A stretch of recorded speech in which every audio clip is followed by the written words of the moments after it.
Welcome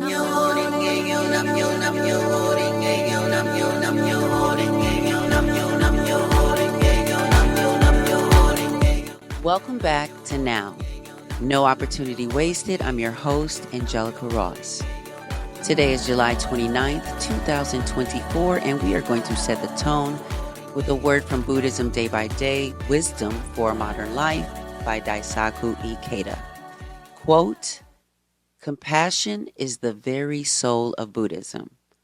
To pray for others, making their problems and anguish our own, to embrace those who are suffering, becoming their greatest ally, to continue giving them our support and encouragement until they become truly happy. It is in such humanistic actions that Nichiren Buddhism lives and breathes. End quote. This is why I will never stop showing compassion for anyone who's suffering. And I'll never stop doing whatever I am able to do to be a true ally, to support and encourage people as much as I can every single day. And today's guest gives me that same energy.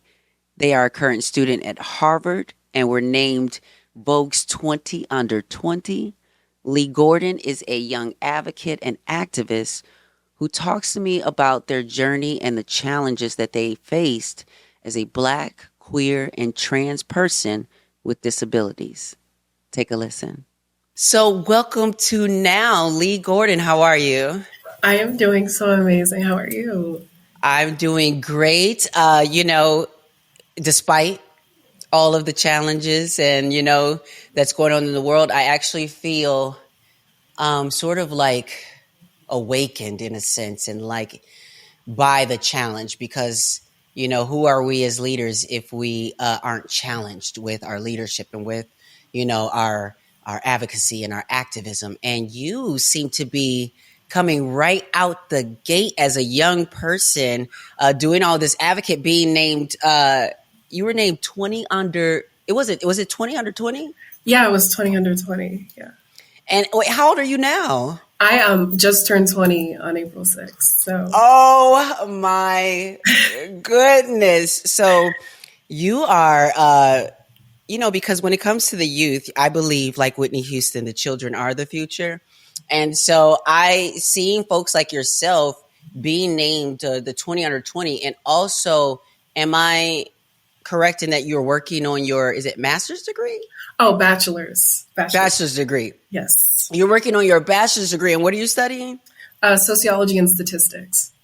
Now, okay, daughter, what do you do? What do you want to do? What do you want to do? What do you want? What are you planning to do with this knowledge? Because I feel like you've got a plan. Oh, okay. So here's the tea. I have jumped around a lot from different fields. I was studying higher education and critical race theory for a minute. Then I went into criminal justice reform. And so now I'm thinking of going into movement lawyering and focusing on Black, queer, and trans liberation, community organizing, and using my sociology and statistics, double major, to understand how human behavior and human interactions are influenced by systemic oppression and institutionalized racism, and figuring out ways to dismantle it. Within that whole framework, how do you yourself identify? Ooh, so my identity and how are you coming into the space? How are you coming into now? How do you identify now? Gosh, so the full thing, I am a generational African American, non-binary femme, and I'm queer, and I identify myself as part of the trans community. And I think for me, especially existing in a predominantly white institution like Harvard, it is really interesting navigating those identities as someone who also has disabilities and who was also neurodivergent on top of all of those things. But that's one of the reasons why I feel working with Queer Youth Assemble, working with Black Feminist Future and so many other organizations that I've been really just grateful to be in community with, have just allowed me to have the framing I need to move through those other types of spaces that aren't built for people like us. Well, speaking of systems that aren't built for people like us, so that's great that you are able to so confidently, tell me who you are and all the intersections of who you are. Was that a challenge getting to that understanding for yourself? Oh my gosh. Just like so many stories. I think so. When I was in like high school, um, I remember like being queer and like navigating my gender identity and often experiencing like homophobia from like teachers and like students and just struggling with that. And when I took my gap year right after high school, after developing a very serious physical disability, it took a lot of time for me to come to terms with who I am and a lot of like the trauma that I faced in my school system. And so I was really thankful to like go to Nashville and like study there and to work with a lot of OG Black community organizers in groups like Southern Movement Committee in Nashville and Black Nashville Assembly and others. And they really helped me see that there were Black trans elders who existed, who were happy, who were thriving, and that I had a future in that work. Because like as you know, like all the wonderful, amazing work that you do, oftentimes the pathways that are outside of the standard like political like tracks, right? Or like just going into like Congress or just going into other things, but like how do we serve our community? Those types of questions aren't often asked and they're often rarely ever answered. And so they kind of showed me how to work with people around me. They taught me just the importance of prioritizing community and of serving community. Because, like, again, I come from like a long line of folks who are Black and Southern, and my mother and a lot of my family members were very, very poor growing up. And my mother was the first person in my family to go to college, first person to get a degree, the first person to create kind of a foundation financially for my family. And so working in community organizing, working in activism was not something that my mother was like, okay, this is something that you should do, especially coming from an Adventist background. And so when I started, navigating things in Nashville and working with a lot of like my chosen family members, just so many wonderful people. And they taught me how I can construct my own pathway to actually work with people. It just allowed me to get like the mindset and the framing and just like the greater understanding that I could really work in community organizing and just continue. I think it makes the world of a difference when you can see. Obviously, they say sometimes if you can't see it, it's hard to kind of like believe and see that for yourself.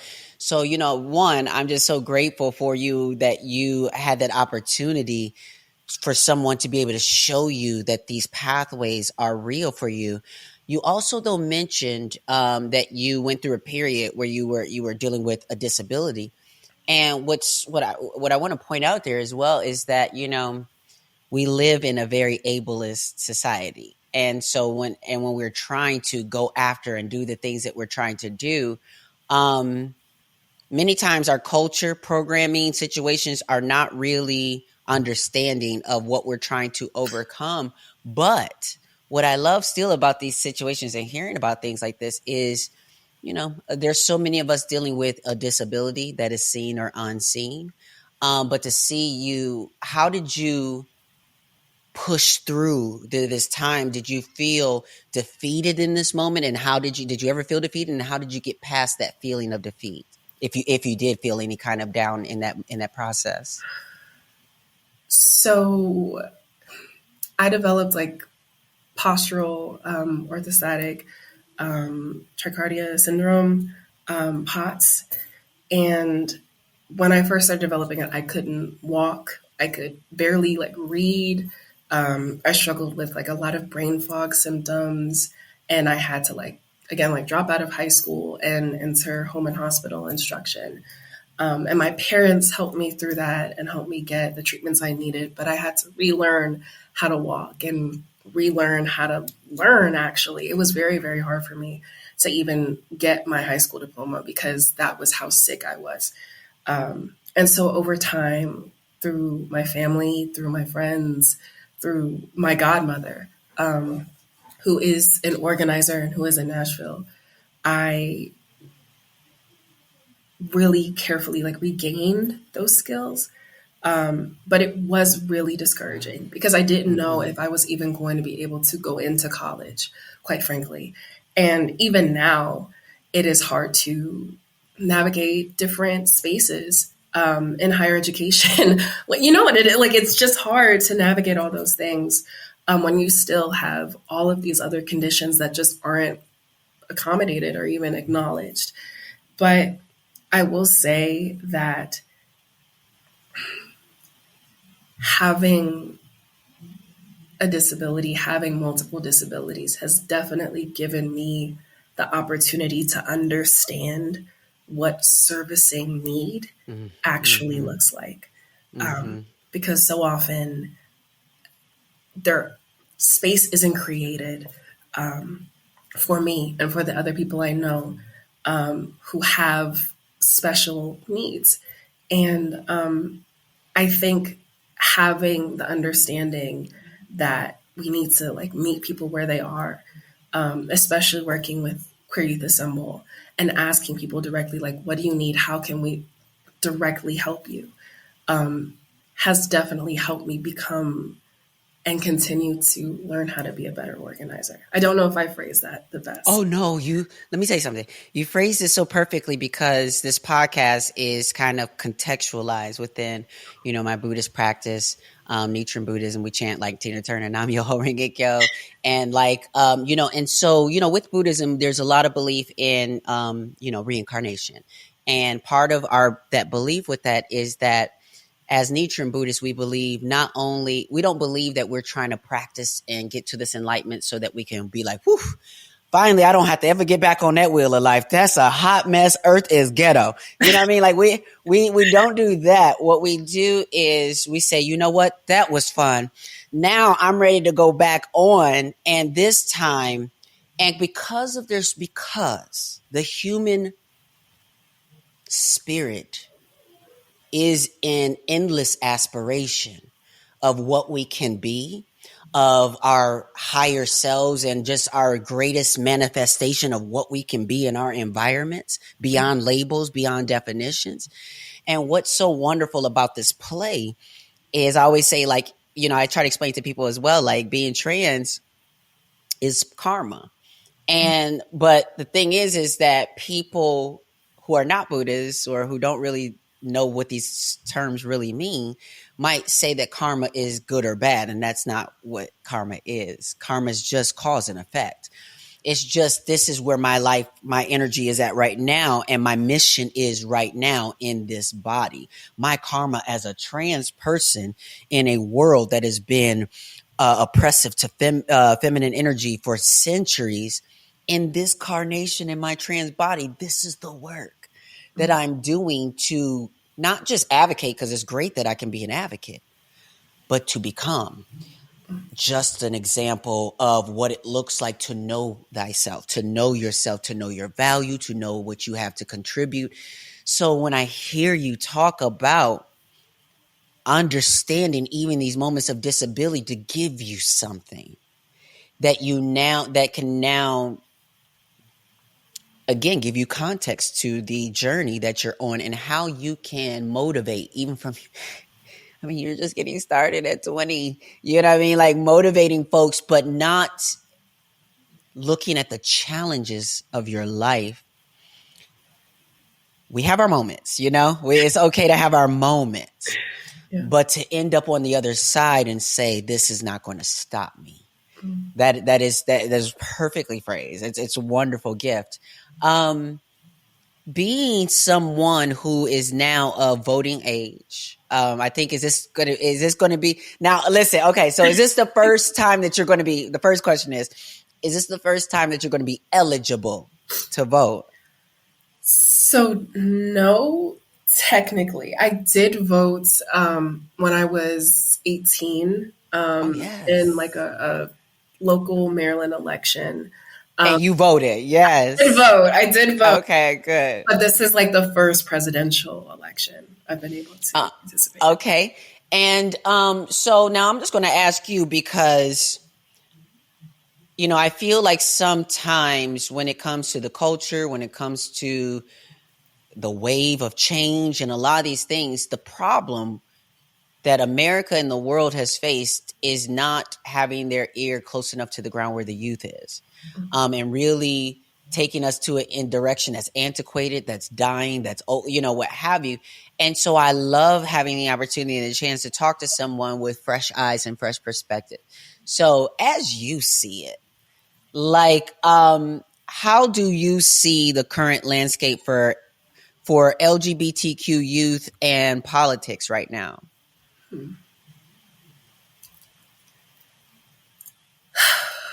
Gosh, I think right now, a lot of the things that I have seen and experienced, both for folks that are working in K through 12 and in college, is kind of the struggle of addressing what alt-right conservatives have deemed like the frontline attack in front, and what the core issues and needs of our community are. I have had a lot of conversations with a lot of organizers, and to be like frank, a lot of the current dialogue concerning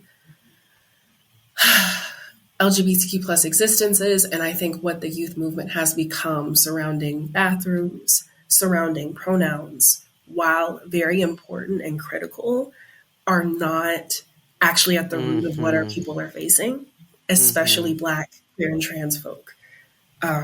Because housing is something that is not talked a lot about in the movement, particularly with youth.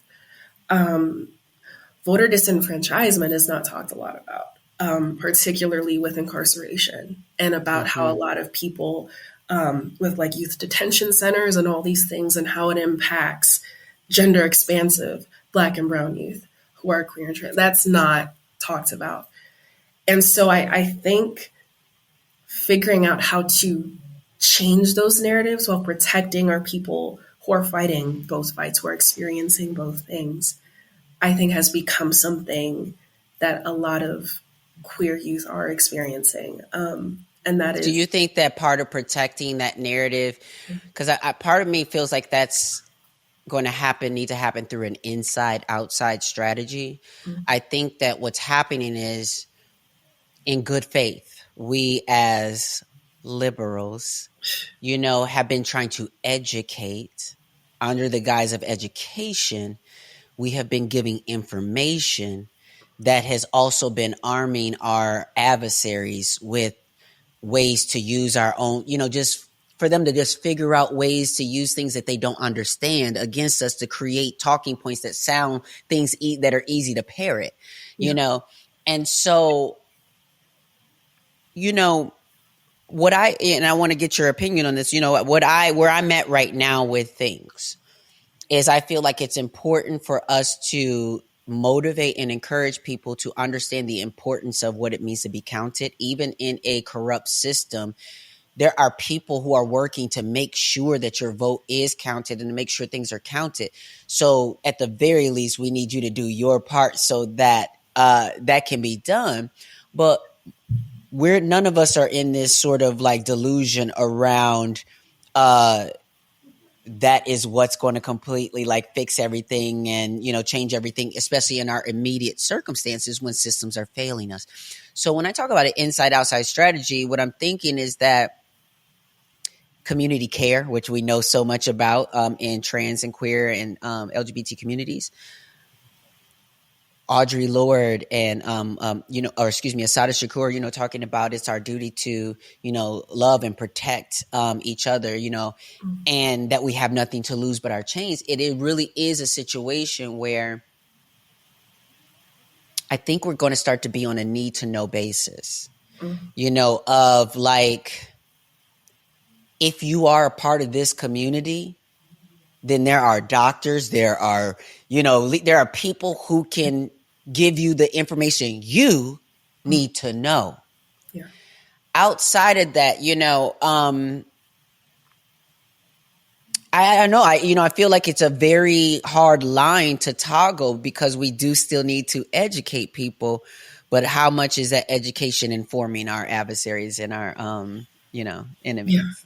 Yeah. No, I'm so glad you brought up this point because it reminds me of something that, while not directly dealing with LGBTQ plus youth, is something that has been happening at Harvard with the attack on DEI, right? And what the alt right have Oh, it's spent all linked. It's all all linked. linked, Yes.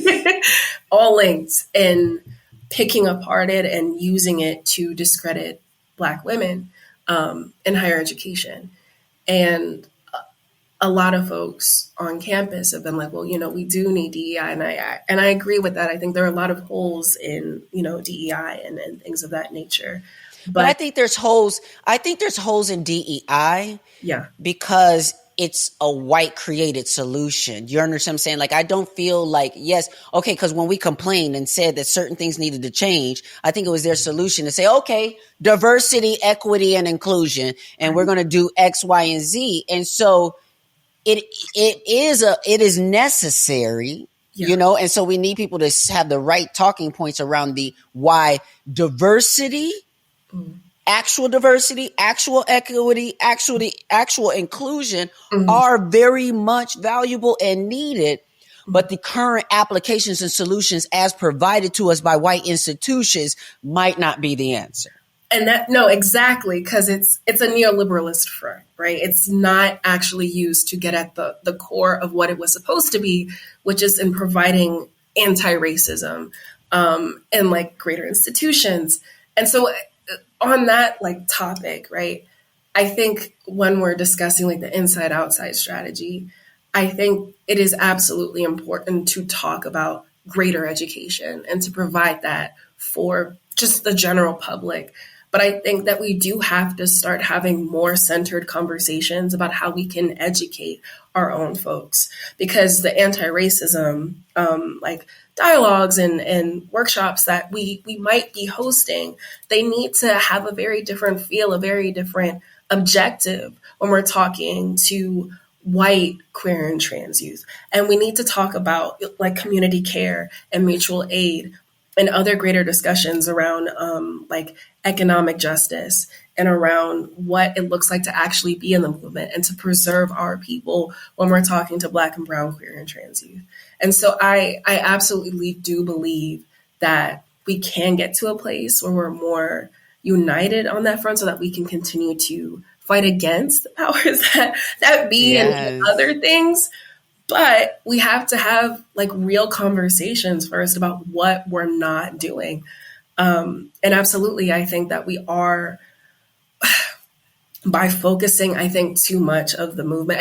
And to be frank, a lot of the LGBTQ plus movement is driven by minors because that's just what's happening. And so, like, we don't want to put too much emotional, physical labor on young folks either, because that's also what's happening. Correct. Yes. But working with our elders, working with just other experts and like academia and other places, I think that we could start to have those more nuanced conversations about what change actually needs to happen and what we're leaving out.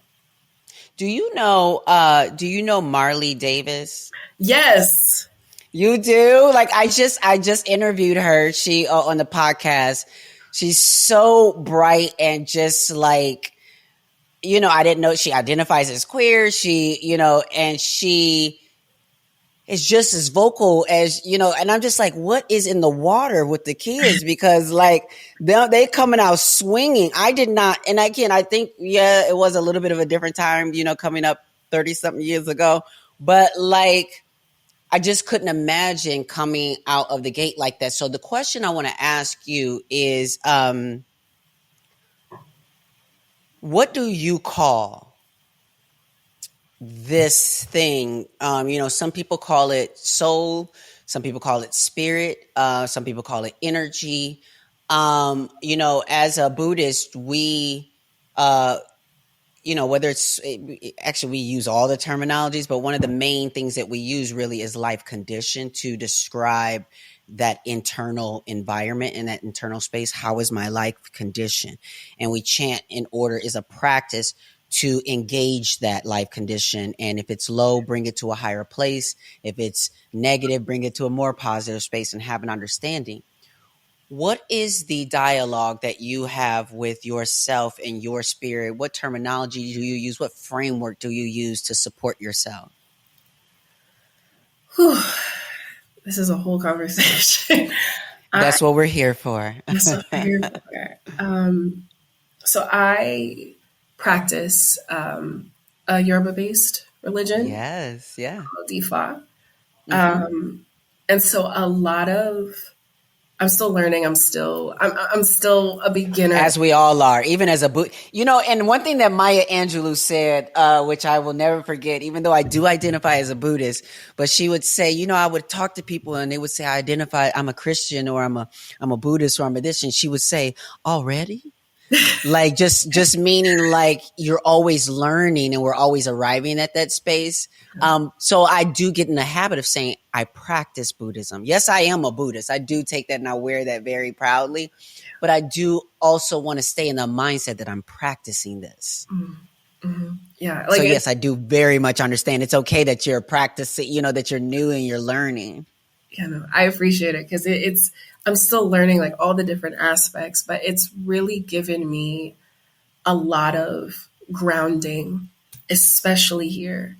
And one thing for me that I continue to try to refine and to strengthen is my sense of ancestral connection, and honoring the mothers before me, and nurturing like my spirit. And there's different selves within Ifa. There's like your different higher selves and like your connection to God, which we call Ludamare.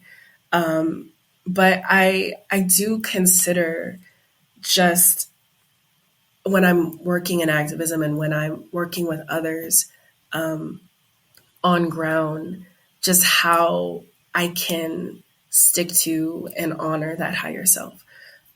Because spirituality does mean like a lot to me. Mm-hmm. And every day, like for me personally, I like do my prayers and like I do like my morning rituals. And it really allows me to just feel connected to everything around me. Because Mm-hmm. gosh, and another thing. I mean, we believe that you are, when you say connected to everything around you, we believe we have a concept called oneness and environment. And it basically just means that there is no separation from you and your environment, and that there is a connection and an actual reflection. So something that's happening in your environment, we say if you want to change your environment, the quickest way to do that is to change yourself.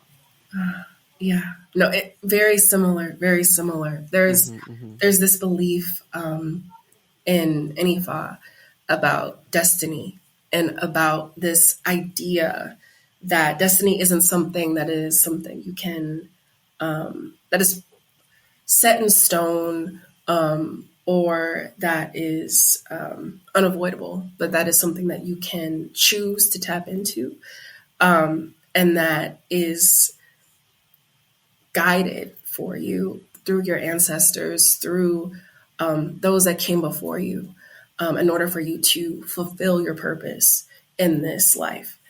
And I don't know, I one thing that you kind of just like reminded me of is that my own connection to spirituality, and to Ifa, has allowed me to understand how important collective power is in the movement. mm-hmm, I think a lot of times success and liberation and just the ways that we define joy is very individualized. And very, very. I I just have been able to understand how much my own existence and my own peace are inextricably linked to those around me.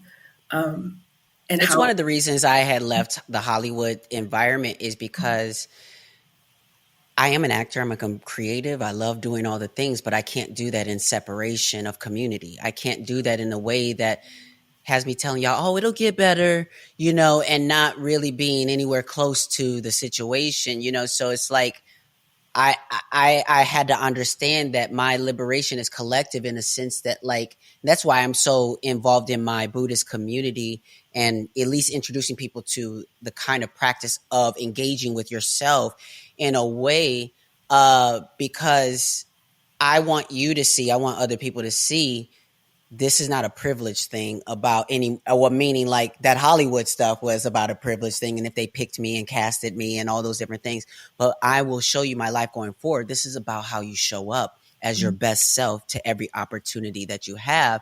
And we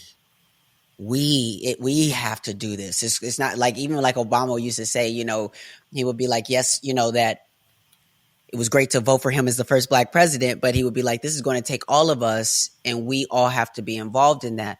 But when we're so constantly through capitalism that capitalism is going to be the solution to your problems, we end up having charismatic leaders and folks who end up sacrificing people in the movement for their own liberation. absolutely, absolutely. One example that this kind of made me think of on campus. So I have been really honored to help out where I can with pro-Palestinian efforts on campus. And when October 7th happened, it was a very emotional and horrifying time for a lot of people here. A lot of my close friends then and since then have been doxxed, have been harassed and threatened. And the greater university has not fully acknowledged nor protected a lot of those folks. But for me, and I think for a lot of organizers on campus who do a variety of things, our communal success, our sanctity, our ability to just exist here, throughout all the pain and all the things that we have experienced in the trans community, in the Black community, and just so many of the other spaces have been through relying on each other. Because when I would, at one point, when I was struggling to pay my bills or I was struggling to afford food, I remember reaching out to Black organizers on campus and being like, hey, look, where can I go? Because I don't have anything else. Or when I know other folks are at their like wits' ends and they're working on all of their projects, but they can't make it and they're worried about failing out because they've been working on their activism and they've been fighting against the administration. The community has come together and been like, we can help you through this. Wow. And it's just been all of these things that when I'm like, we're talking about community power and we're talking about the importance of valuing and understanding and acknowledging what we can accomplish as a collective. I just feel like those types of stories aren't always told. But I've especially throughout this year even have realized how much it has enabled me to still be here as a person. Yeah, I could only imagine it must be challenging because, I'm a woman of I'm one of your elders, and I feel sometimes like that young person in college who is just seeing the world for what it is. And it's like, no, but this is wrong and we have to change this and and sometimes not seeing the longevity of how history is operated and how many things we have gone through and changed and how long change is taken. But I just have some weird audacity to think that it don't have to take that long, that we don't have to wait for liberation, that we don't have to do these things. So I know it must be challenging especially when you haven't yet developed the certain resources and life tools to support you while you're doing like you're in a place where you're supposed to be focusing Yeah. on learning and focusing on getting them grades. That's your job. Yeah. And sometimes, depending on what the privilege level is, you got to have another job, maybe at the bookstore or maybe at the McDonald's or maybe at, coding or whatever the people have figured out these days. Yeah. But, but then let me ask you this, because this is what I feel like. And I'm an adult. I feel that the reason why I'm now saying, okay, I got to start to prepare to get into politics is because I thought growing up that the adults were taking care of things. And then only to find out, not only are they not, but I'm kind of smarter than some of these Bobarts and Santos and Marjorie. I mean, like, it's like, wait, what? These are the ones in charge? So, like, I grew up in time watching Dave Chappelle and the Dave Chappelle show, and I loved it. I'm Black. I love the Black culture and the jokes we make and the different things, And then you grow up and you find out some of the jokes were problematic at the least, to put it lightly. And I'm then looking as Dave Chappelle is joking, being R. Kelly and talking about peeing on people. I'm like, I realized how old I was at that time. And this just that I was not really old enough to fully grapple and understand what was going on. But then I'm thinking, but the adults did? No. So for me, it's not just about the people in political positions of power or corporate power, but the people at the heads of our families, our churches, and just in our community. That, do you have faith in the evolution that's been happening of adults becoming aware of what their responsibilities are? Because I feel like I feel like the youth are stepping up and trying to push us out the way because they are losing faith in us. I think that once need is met, all things are possible. I think that the issue, it's not exclusively an adulthood issue, nor is it exclusively a youth issue. I think a lot of people have been restricted. I think a lot of people are tired. I think a lot of folks have dreams for their people. I'm not talking about everybody. I'm not talking about the margarines and the greens and none of that. Right. But I think a good number of folks, adults, youth, do have dreams for their community. And I think over time, something that I have seen just on college campuses is that people get burnt out.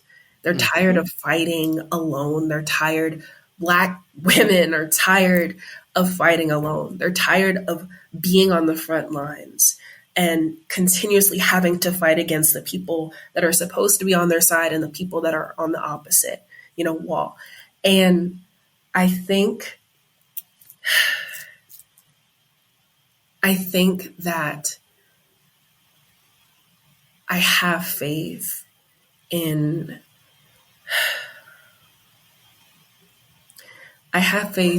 that once we continue to gather our own folks, and for me, as someone who focuses on Black and Brown freedom, focusing on gathering our people together and focusing on making sure that we're kept safe and secure and that we're seen, I think that we can actually create change. But I don't necessarily think that it is an adulthood issue. I think that a lot of people who are adults have let things astray. I think that we can see that. We can feel that. We see it in legislation. We see it through all of the gender affirming care bans.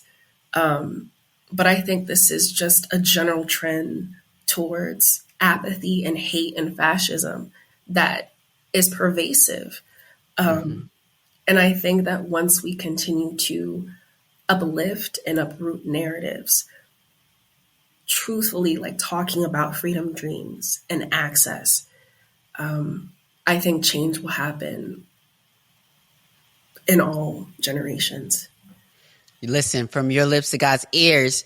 What so I mean, you are very inspiring and, just so powerful and intelligent.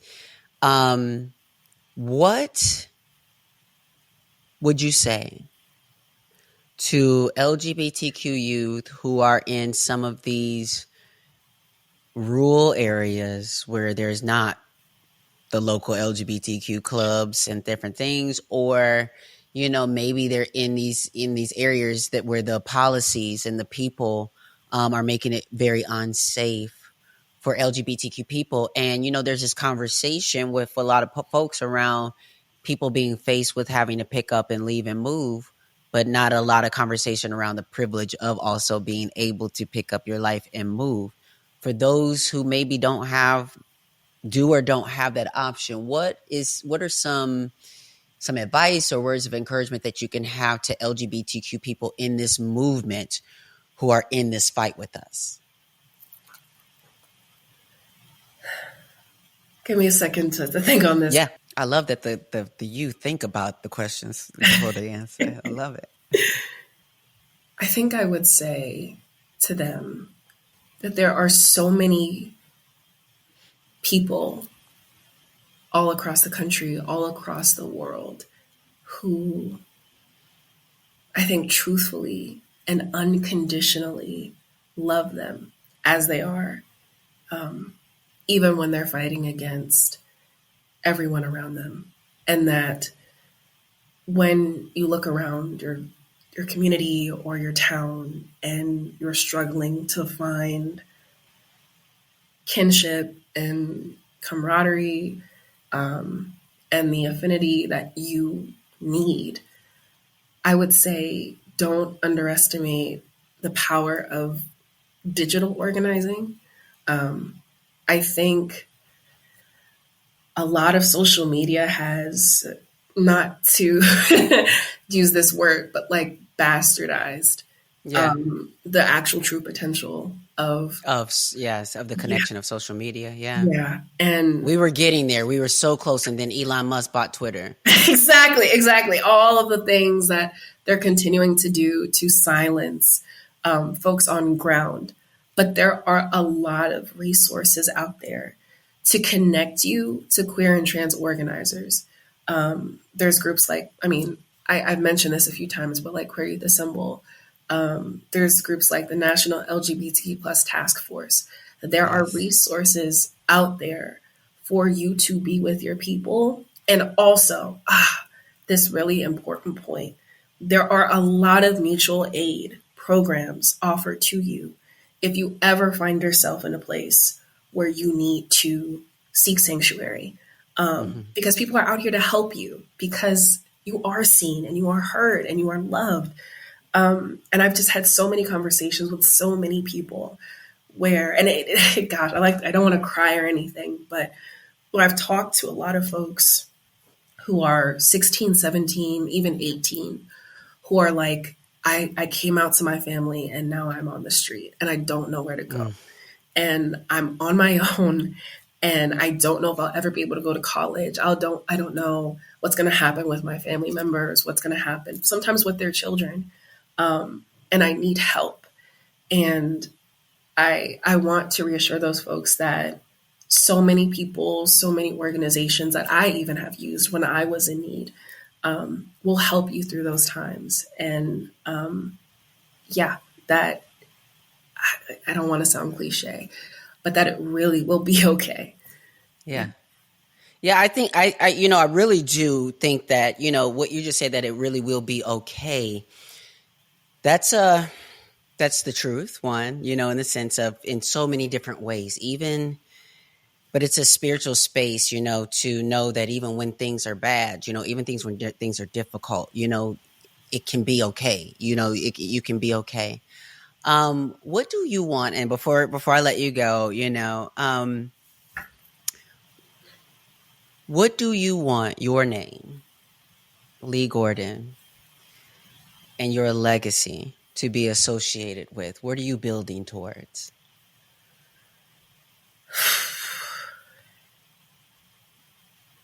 Gosh, you know, before I answer your question, I just want to say how amazing it feels to like just be in a place where I'm safe and I can have my chosen name be recognized. And I don't know, I just, when you said that, it really just made me think a lot about my own struggles with my identity and coming to terms with that and what I want to create for other people. I feel like I say the term liberation a lot, but I really do want my legacy to be about international Black, queer, and trans liberation. I'm a Pan Africanist first. Mm-hmm. Mm-hmm. I believe that all of our people should be free from cultural systems of oppression. And I believe that we should not focus and hunker down the fight, the movement just in the United States and in the Western world, and think about what's happening in Nigeria and Ghana, and Brazil, yeah.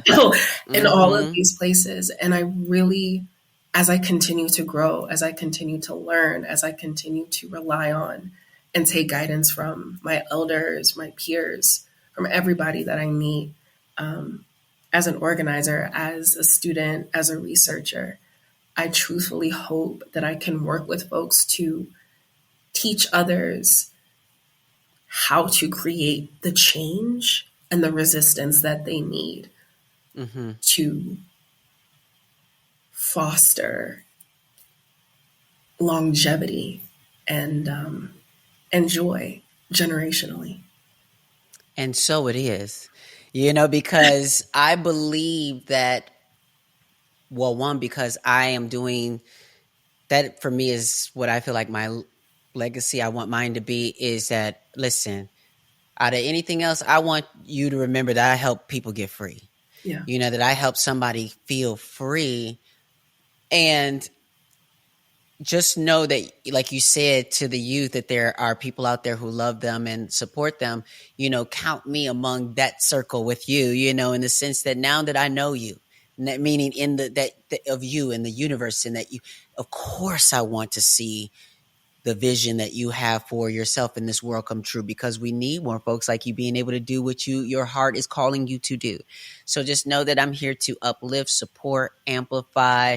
I'm always sharing stuff on my stories and just doing all the different things. So just know that Auntie Angelica is in your corner. And is there anything else you want to just want people to know before we go, just about you or the work that you're doing? Yes, actually. So one thing, as part of Queer Youth Assemble, which I am head of justice at. Come on, head of justice. Thank you. I appreciate it. We're having a Queer Unity March in October. It's going to be in all 50 states, in different cities, different towns. And we're looking always to have new people, organizers, even if you don't have an organizing background, even if you're just like, I really, really care about this work and I want to fight against anti-LGBTQ plus legislation, please join us. And I also— You said October? October, yes. So that's going to that sounds perfectly timed before the election. Yes. You know what I mean? Like, I think this is a time for the queer youth to hit the streets. So please send me all the information, and I will be amplifying the heck out of that, because I need to support the youth in that movement for sure. Yeah. We would love it. We would love it. We want to make sure that the message gets spread out.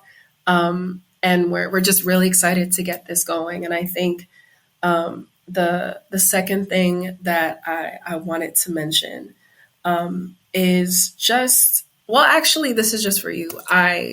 I have loved your work for such a long time. I have looked up to you as an auntie even before I met you. Oh my goodness, thank you.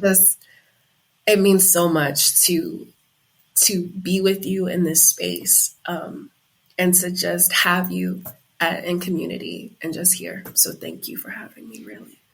Thank you. And I will tell you this, just to offer this to you, the way that life works is nothing is coincidence. Nothing is just happenstance. Every moment is not only a moment to sort of like win or lose in the battle over yourself and, showing up in the situations, but also every moment is a reflection. And so you got to get good at seeing yourself and seeing others clearly. And so thank you for what you say, because I'm bouncing that back as being the mirror to you right now in this moment of reflection, and just that everything that you see and feel in this experience with me is something that's already in you, and that someone is going to experience on the other side with you as well. So Thank you. thank you for keeping the kindling of this kind of community alive. Thank you so much. I really appreciate it. Absolutely, yes. We'll be right back, y'all. It's folks like Lee Gordon that let me know that the kids are all right. Now, before we go, I'm going to drop another Buddhist breadcrumb. By now, you've probably heard it 1,000 times. You might have been, singing and chanting along with me in our podcast theme song. So today, I want to actually explain, what does Nam-myoho Renge Kyo actually mean? Nichiren Daishonin states, quote, "The 5 characters of Myoho Renge Kyo do not represent the sutra text, nor are they its meaning. They are nothing other than the intent of the entire sutra. So, even though beginners in Buddhist practice may not understand their significance, by practicing these 5 characters, they will naturally conform to the sutra's intent." End quote. And that's from the writings of Nichiren Daishonin, Volume 1, page 788. Now, so to break it all down, Myo means mystic or wondrous, and Ho, in this case, means law. Together, Myoho is basically translated as mystic law.